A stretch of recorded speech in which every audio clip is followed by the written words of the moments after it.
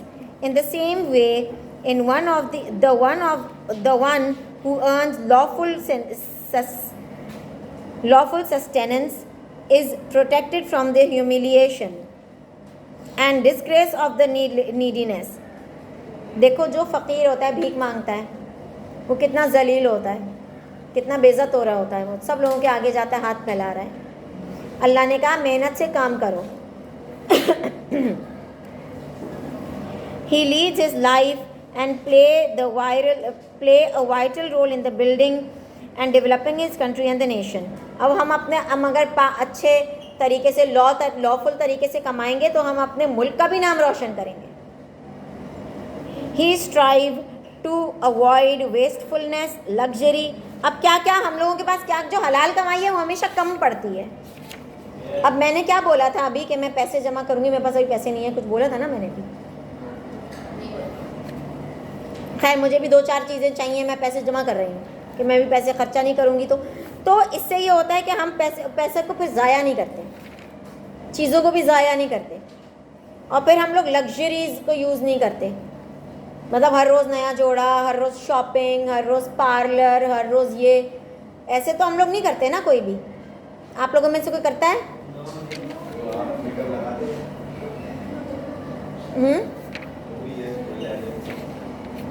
अच्छा, और हम गुनाह भी नहीं कर सकते क्योंकि गुनाह का टाइम ही नहीं है।